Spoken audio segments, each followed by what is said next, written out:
Hi guys, welcome to our channel. இன்னைக்கு நம்ம என்ன பார்க்க போறோம்னா ஜாவா கோர்ஸ் ஃபுல்லாக பார்க்க போகிறோம். இதில் ஃபர்ஸ்ட் ஜாவானா என்ன அப்படின்னு நம்ம பார்க்க போகிறோம். ஸோ ஃபர்ஸ்ட் ஜாவானா என்ன அப்படின்னா இது வந்து ஒரு ப்ரோக்ராமிங் லாங்குவேஜ். ப்ரோக்ராமிங் லாங்குவேஜ் வந்து ஹியூமன் ரீடபிளாகவும் இருக்கும், ஆஸ் வெல் அஸ் மிஷினுக்கும் நம்ம கொடுக்குற இன்ஸ்ட்ரக்ஷன்ஸ்லாம் ஈஸியாக புரியுற மாதிரி இருக்கும். ஸோ அதுக்காக தான் மெயின் யூஸ்ஃபுல் ஃபார் ஜாவா. இதில் ஜாவா வந்து என்ன அப்படின்னா இது வந்து ஒரு ஹை லெவல் லாங்குவேஜ். ஹை லெவல்னா விச் இஸ் ஹியூமன்ஸ்க்கும் புரியுற மாதிரி இருக்கிறதுனால அது வந்து ஹை லெவல் லாங்குவேஜ். இதுவே லோ லெவல் லாங்குவேஜ் தான் அது வந்து ஹியூமன்ஸ்க்கு புரியாத மாதிரி இருக்கும். ஒன்லி புரியாத மாதிரினா கொஞ்சம் தான் புரியாத மாதிரி இருக்கும், கொஞ்சம் தான் புரியுற மாதிரி இருக்கும். பேலன்ஸ் மிஷினுக்கு தான் நல்லா புரியுற மாதிரி இருக்கும். அது மாதிரி சின்டெக்ஸ்லாம் கொஞ்சம் டிஃபிகல்ட்டாக இருக்கும். இது ஜாவாவில் வந்து ஹை லெவல் லாங்குவேஜ். ஏன்னா சின்டெக்ஸ்லாம் வந்து ஹியூமன்ஸ்க்கு புரியுற மாதிரி English alphabets, English words, English sentence தான் இருக்கும். So it is high level language. அந்த ஜாவா வந்து கிளாஸ் அண்ட் ஆப்ஜெக்ட்ஸ் வச்சு தான் நம்ம ஃபுல்லாகவே ப்ரோக்ராம் எழுதுவோம். So it is a class based object orient programming language அப்படின்னு சொல்லுவோம். என்ன சொல்லியிருக்காங்க, designed for readability and resembles human language more than machine language.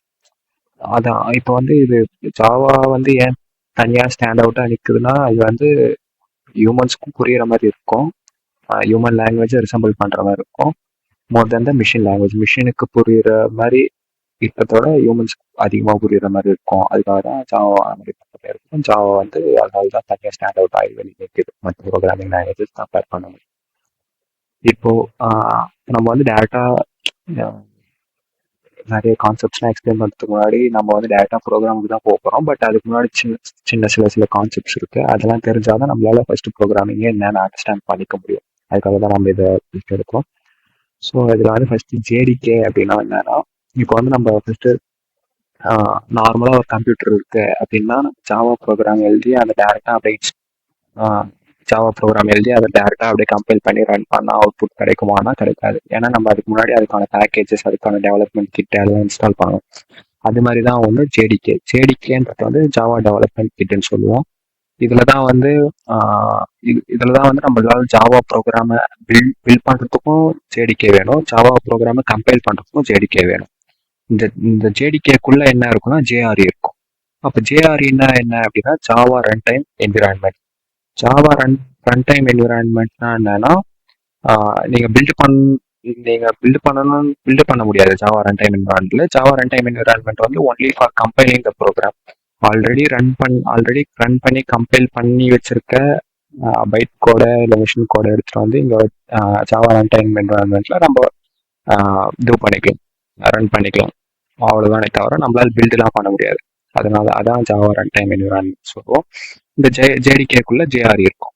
And ஜேஆர்இக்குள்ள என்ன இருக்கும் அப்படின்னு பார்த்தா ஜேவிஎம் இருக்கும். அதுதான் வந்து மெயின் காம்பனன்ட் ஜேஆர்இல. எதுக்குன்னா அந்த பைட் கோட வந்து மிஷின் கோடா கன்வெர்ட் பண்ணி அதை வந்து லோட் பண்ணி நம்ம எக்ஸிக்யூட் பண்றதுக்காக ஜேவிஎம் யூஸ் ஆகும்.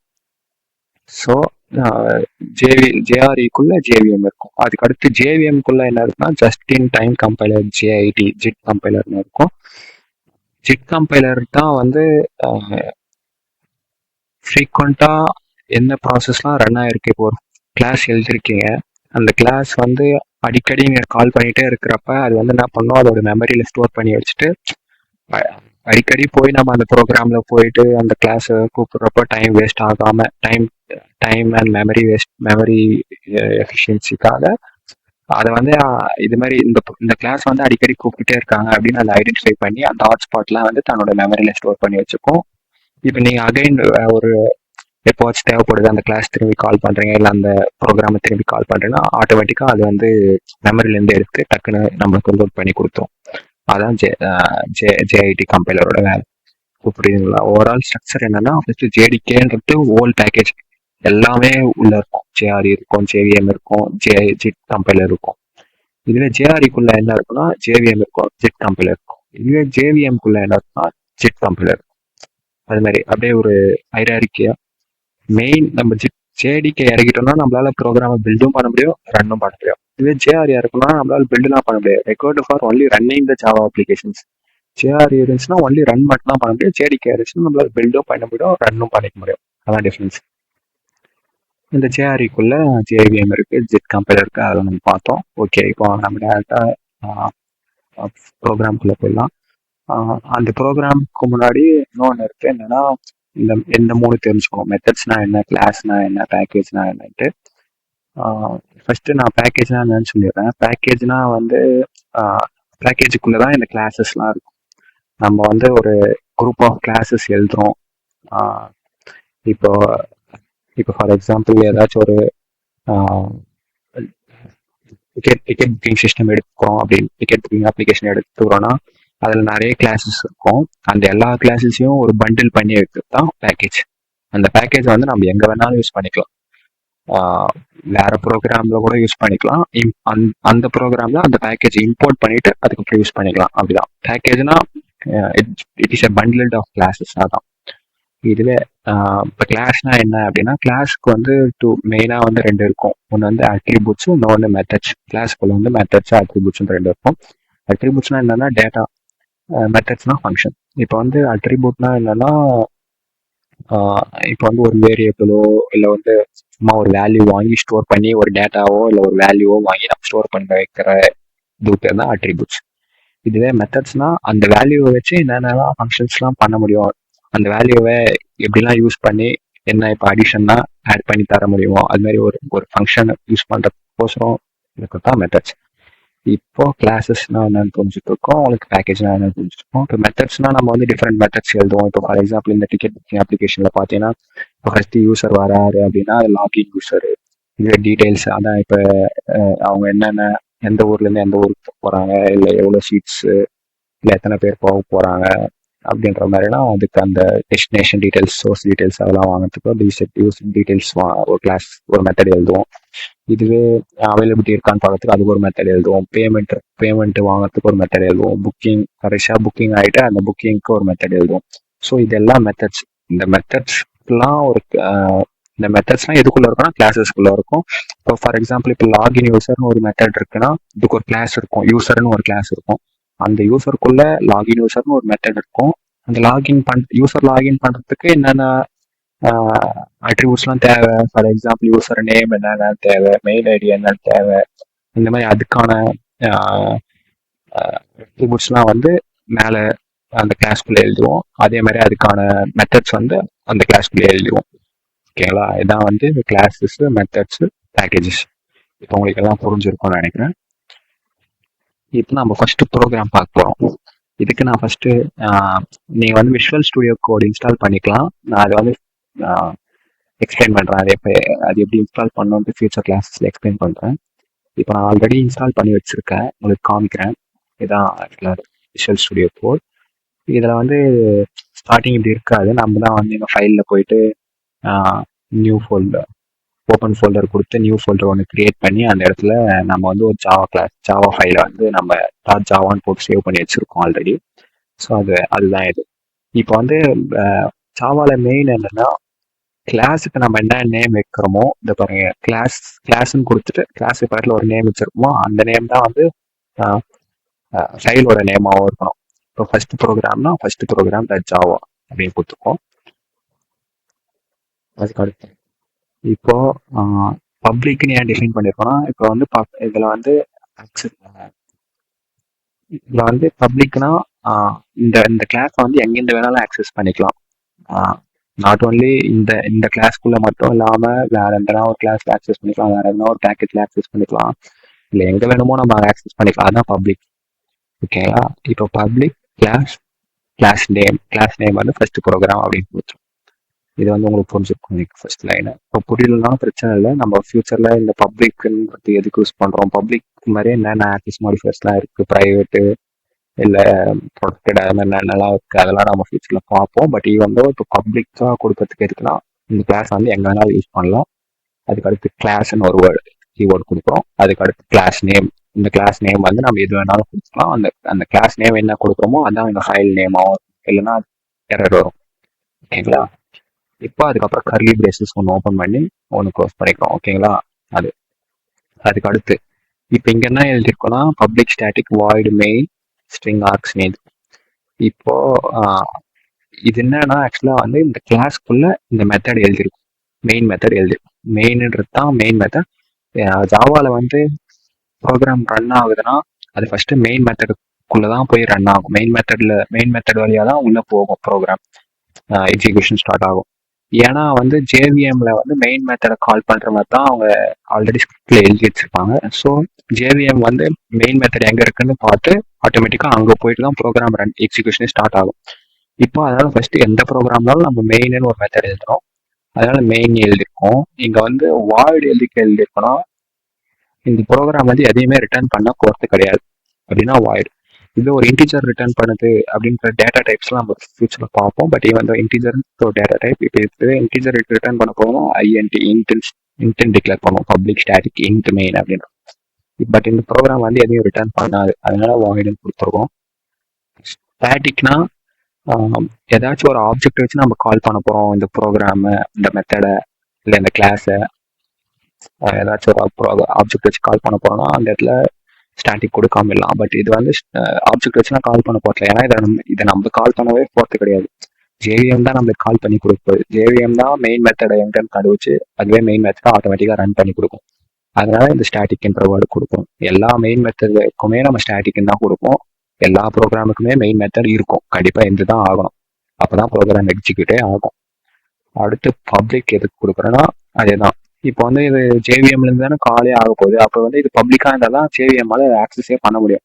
ப்ரொடெக்டடு இல்லை ப்ரைவேட் அது மாதிரி ஏதாச்சும் ஆக்சஸ் வச்சோன்னா அதால எங்க இருக்குன்னே தெரியாது. அதுக்கு பப்ளிக்கா வச்சாதான் எல்லா ஃபங்க்ஷனுக்கும், எல்லா கிளாஸ்க்கும், ஜேவிஎம்க்கும் எல்லாத்துக்குமே தெரியற மாதிரி இருக்கும். அதனால பப்ளிக் இருக்கும். இப்போ இந்த 4 வேர்டு புரிஞ்சிருக்கும்னு நினைக்கிறேன். இது வந்து டிஃபால்ட். நம்ம எந்த ப்ரோக்ராம் எழுதினாலும் இந்த இந்த இதான் வந்து ஜாவால சின்டாக்ஸ்ன்னு சொல்லுவோம். ஸோ இது கண்டிப்பா இருந்தாதான் கண்டிப்பா இப்படிதான் எழுதணும். Public static void main. அடுத்து இங்க ஸ்ட்ரிங் ஆர்க்ஸ்ன்றதும் நம்ம மேண்டேட்டரியா கொடுக்கணும். ஸ்ட்ரிங்ன்ற ஒரு ஆர்குமெண்ட் வாங்க போகுது. இது வந்து ஆர்க்ஸ்னா ஆர்குமெண்ட். இது வந்து ஸ்ட்ரிங்ன்ற நம்ம டிஃபைன் பண்ணும். அதுக்கு அடுத்து ஒரு கர்லி பிரேஸ் ஓப்பன் பண்ணி க்ளோஸ் பண்ணிக்கிறோம். அதுதான் இங்க இது ஓப்பனிங் கர்லி பிரேஸ், அதுக்கான க்ளோசிங் கர்லி பிரேஸ் இருக்கு. இதுக்குள்ளதான் நம்ம வந்து என்ன இன்ஸ்ட்ரக்ஷன்ஸ் வேணுமோ அதெல்லாம் கொடுக்க போறோம். இப்போ ஃபார் எக்ஸாம்பிள் இப்போ இங்க என்ன பண்ணிருக்கோம்னா system dot out dot print LN அப்படின்னு கொடுத்து அவ்வளோ மாதிரி கொடுத்துருக்கோம். இப்போ நம்ம இங்க ஃபார் எக்ஸாம்பிள் இப்போ ஃபர்ஸ்ட் பிரிண்ட் தான் நம்ம பண்ண போறோம். நம்மளோட ஃபர்ஸ்ட் ப்ரோக்ராம் வந்து பிரிண்ட்னு வச்சு பிரிண்ட் பண்ண போறோம். ஏதோ ஒரு கீவேர்டு, ஏதோ ஒரு வேர்டை பிரிண்ட் பண்ண போறோம். ஏதோ ஒரு சென்டென்ஸோ ஏதோ ஒரு நம்ம பிரிண்ட் பண்ண போறோம். அதுக்கு வந்து நம்ம இப்படியே கொடுத்துருக்கலாம். பிரிண்ட் போட்டு பேரண்டிஸ்க்குள்ள நம்ம அந்த கீவேர்டு கொடுத்துருக்கலாம். பட் ஏன் வந்து நம்ம சிஸ்டம் டாட் அவுட்னு கொடுத்துக்கலாம். இந்த சிஸ்டம்ன்றது ஒரு கிளாஸ்க்கான ஒரு ஆப்ஜெக்ட், அவுட்ன்றது ஒரு இன்ஸ்டன்ஸ் அந்த கிளாஸ்க்கான.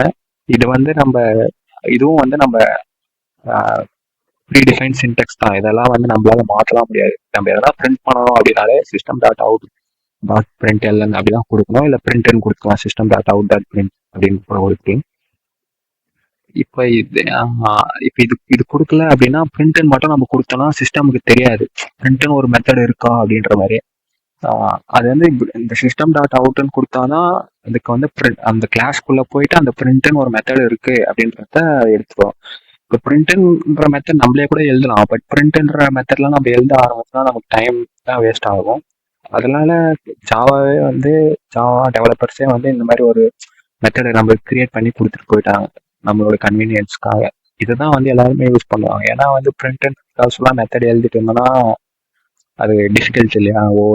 ஒவ்வொரு கிளாஸ்க்கும் நம்ம பிரிண்ட்ன்ற மாதிரி மெத்தட்லாம் எழுதி அதை வந்து இது பண்ணி இன்வோக் பண்ணி அதெல்லாம் கஷ்டமா இருக்கும். அதனால நம்ம பிரிண்ட்னாலே டேரக்டா இப்படிதான் யூஸ் பண்ணுவோமே. சிஸ்டம் டாட் அவுட் சிஸ்டம்ன்ற கிளாஸ்க்குள்ள அவுட்ன்ற இன்ஸ்டன்ஸ் வச்சு பிரிண்ட்ன்ற மெத்தடை நம்ம கால் பண்றோம். இப்படி கால் பண்ணும்போது உள்ள வந்து நம்ம ஆர்குமெண்ட் பாஸ் பண்றோம். அதுதான் வந்து அலோ மகாவீர்.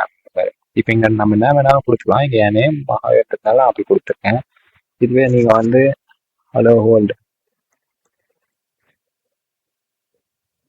யூஸ்வலா வந்து எல்லா ப்ரோக்ராம்ஸும் ஃபர்ஸ்ட் கோட் பண்றது தான் அலோ வேர்ல்டு தான் கோட் பண்ணுவாங்க. ஸோ அலோ வேர்ல்டு அப்படின்னு கூட கொடுத்துக்கலாம்.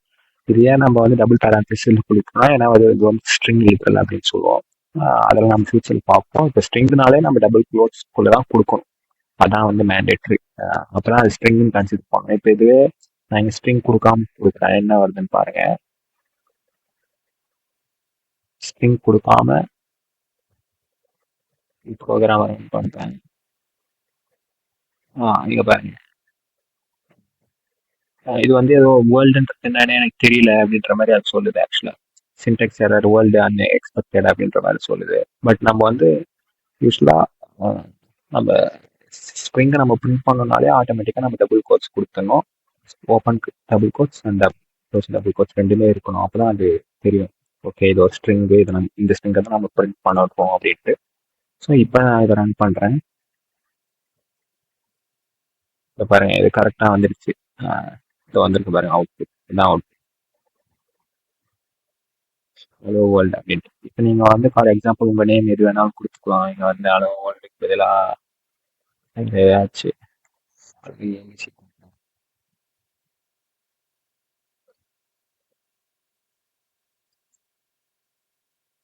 இங்கே வந்திருக்கு பாருங்க, ஹலோ ஏபிசி. ஸோ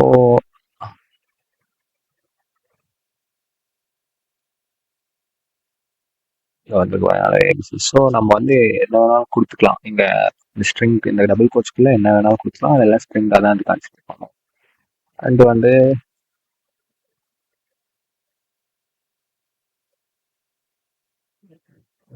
இங்கே வந்து நம்ம வந்து ஒவ்வொரு ஸ்டேட்மெண்ட் முடிக்கும் போதும், ஒவ்வொரு இன்ஸ்ட்ரக்ஷன்ஸ்ல ஒரு ஸ்டேட்மெண்ட்ஸ் முடிக்கும் போதும் நம்ம வந்து அட் எண்ட் வந்து நம்ம செமிகோலன் கொடுக்கணும். அது வந்து மேண்டேட்டரி. இப்போ உங்களுக்கு புரிஞ்சிருக்கும்னு நினைக்கிறேன். ஃபர்ஸ்ட் நம்ம ஒரு கிளாஸ் எழுதுறோம். அந்த கிளாஸ்க்குள்ள ஒரு மெத்தட் இருக்கு, அதான் மெயின் மெத்தட். அந்த மெயின் மெத்தட் கண்டிப்பாக இருந்தாகணும் எல்லா கிளாஸுமே. நாட் ஒன்லி ஃபார் இந்த கிளாஸ், எல்லா கிளாஸ்லையுமே நம்ம மெயின் மெத்தட் இருக்கணும். இந்த மெயின் மெத்தடுக்குள்ள நம்ம என்னென்ன இன்ஸ்ட்ரக்ஷன்ஸ் வேணுமோ அதெல்லாம் பாஸ் பண்ணிக்கலாம். அவ்வளோதாங்க. இது வந்து உங்களுக்கு புரிஞ்சிருக்கும்னு நினைக்கிறேன். Keep supporting me. சப்ஸ்கிரைப் பண்ணுங்க என் சேனலை. உங்களுக்கு பிடிச்சிருந்துச்சுன்னா ஏதாச்சும் கமெண்ட்ஸ் இருந்துச்சுனாலும் எனக்கு கமெண்ட்ஸில் மென்ஷன் பண்ணுங்க. Thank you so much. தேங்க்ஸ்.